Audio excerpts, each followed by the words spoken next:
How you doing? This is Coffee Break with Jimmy. And I guess I'm going to talk about what everybody else is talking about right now, Charlie Kirk and the assassination or murder, however you want to call it. It was, well, I guess you can call it assassination. But, I mean, this is so wrong on so many levels. But, Charlie Kirk, all he ever did was create debates where he would give you the platform, on different colleges, and be liberal colleges. Of course, most colleges are liberal, but he would go out to different colleges, and different people would walk up to the mic, and they would say whatever they disagree or agree. Some of them would agree with different things that Charlie Kirk had to say, but he did this for, well, I guess he's done it for about 12 years now or so. He was a teenager. And he didn't go to college. He didn't graduate from college. So we have a little bit in common. I didn't go to college either, and I've always felt that I didn't need college. I always felt that, just working hard and of course, back when I did, there was no social media. There was I did at one time really wanted to be on radio, but never did pursue that, and. But now the social media, I've been doing a podcast now for, January would be 3 years I've been doing a podcast. And my podcast is basically the same thing that Charlie Kirk does, okay? I mean, not the same thing that he does it differently, and he does it really good.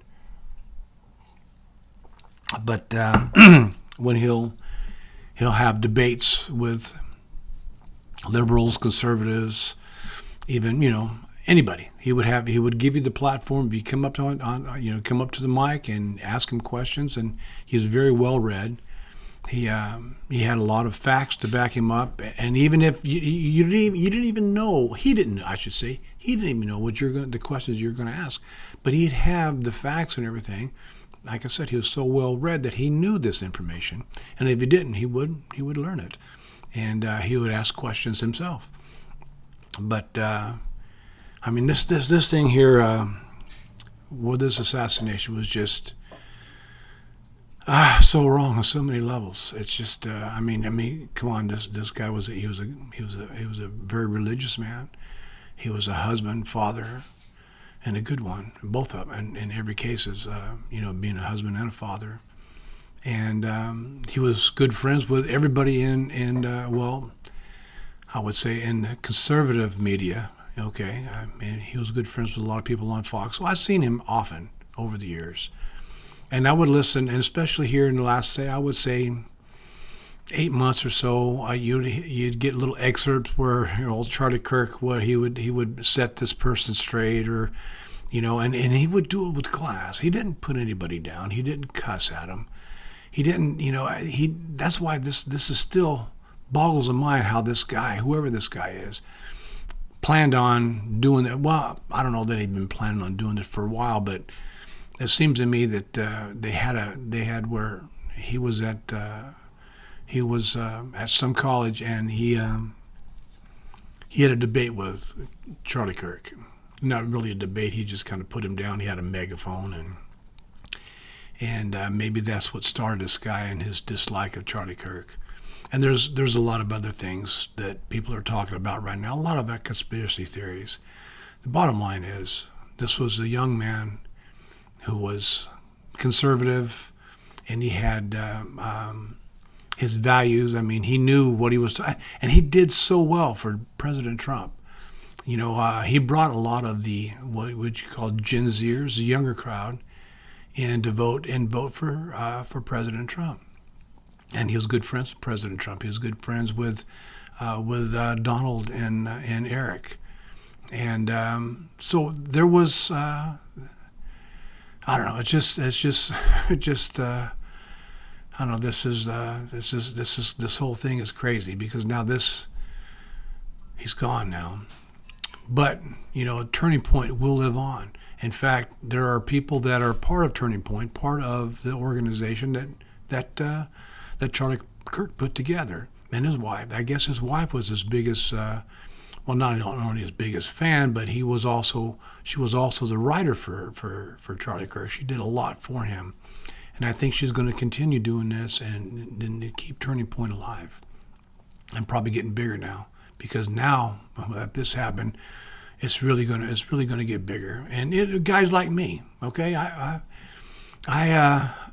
like talking to younger people and try to get them, because let's face it, people our age, or I should say my age, I'm 64 years old, and there's a lot of people our age don't even know, that have never listened to a podcast.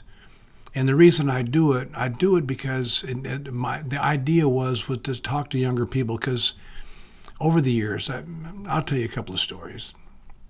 I was in a coffee shop one day, and I say many times in a coffee shop, I've talked to younger kids in the coffee shop. There was and the particular coffee shop that I go to, it's got a horseshoe bar that you sit at.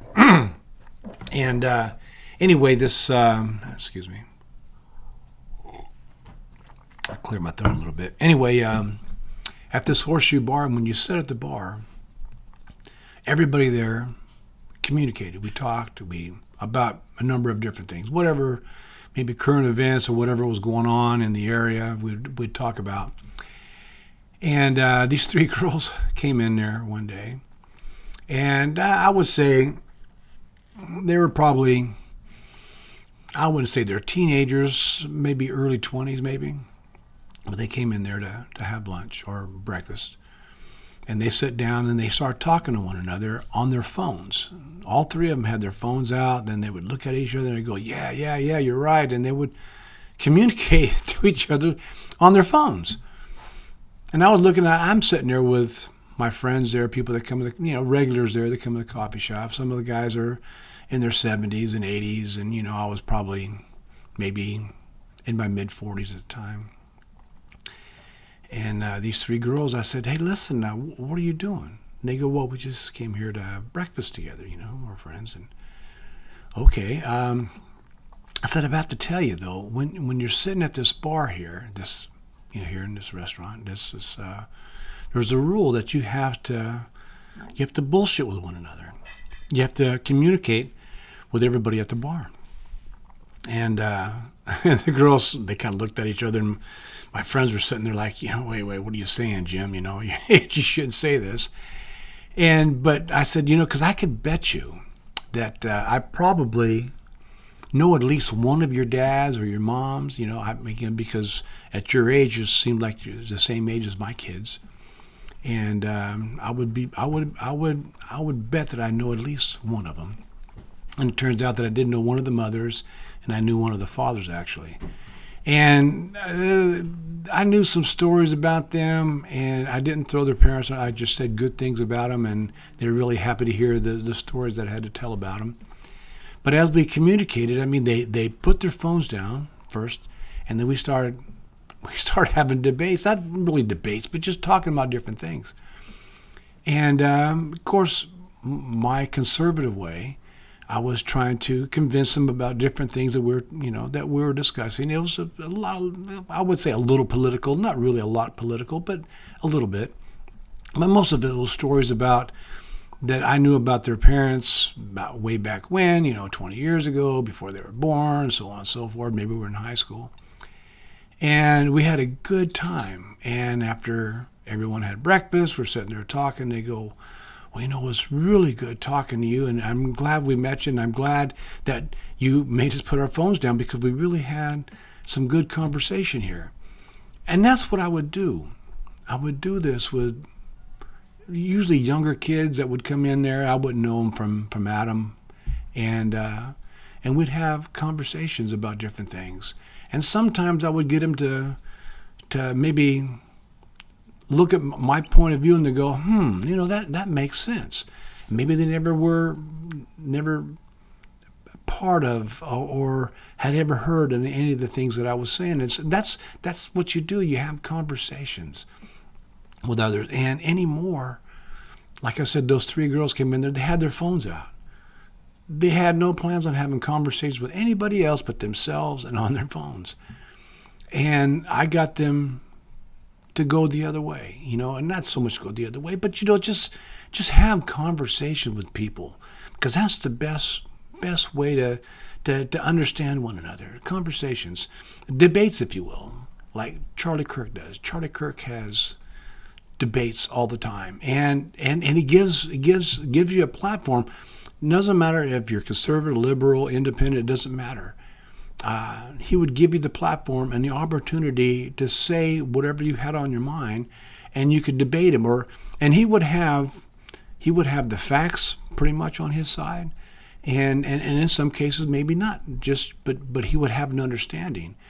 And maybe at the end of the day, maybe this person that maybe didn't believe in him at all, then there were some that were just naysayers and they didn't care.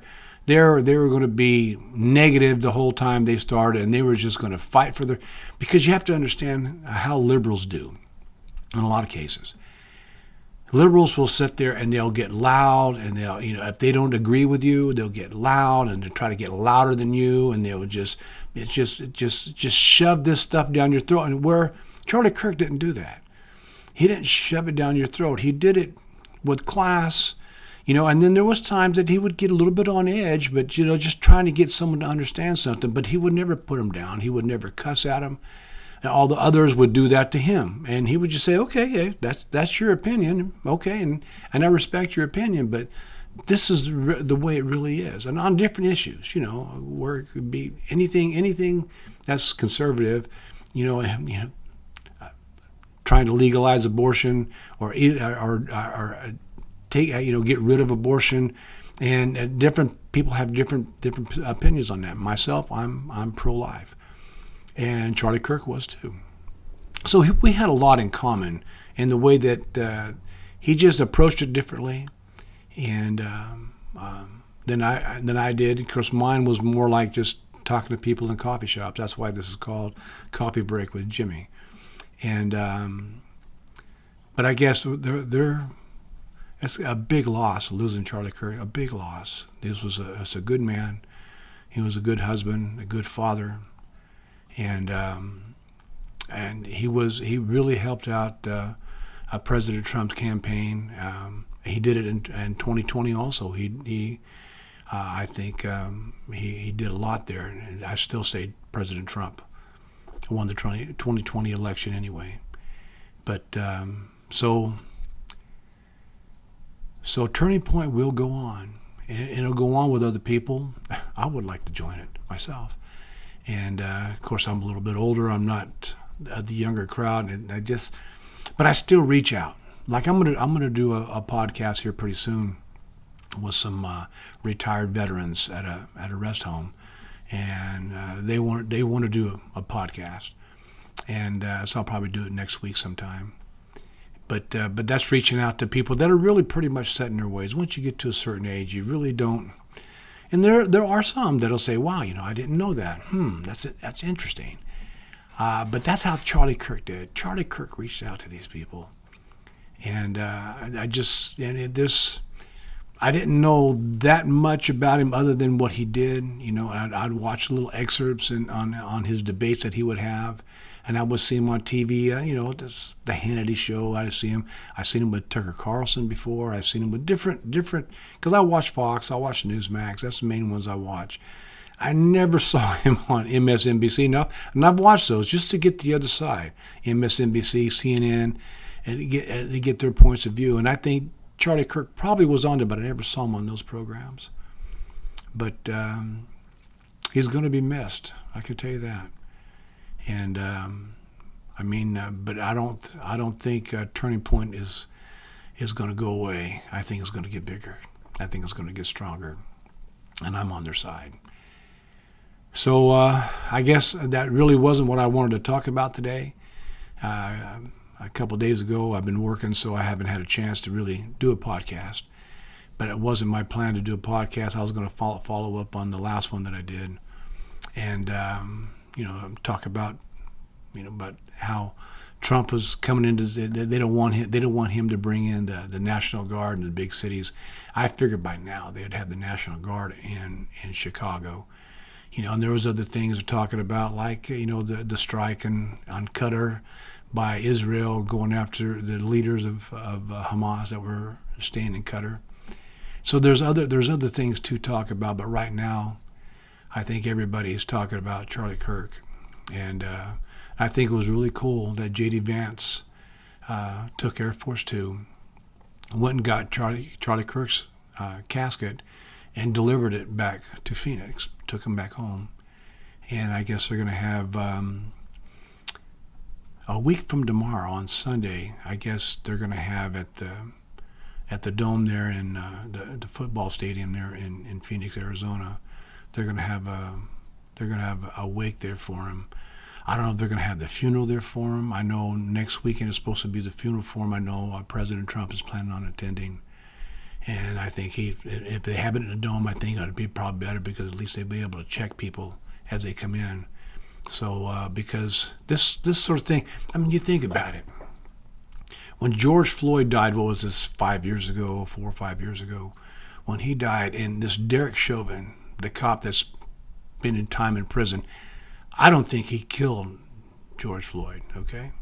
I don't think he did.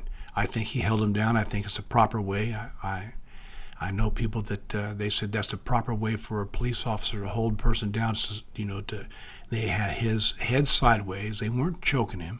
They had his head sideways with their leg on or their knee on their neck and hold him in place.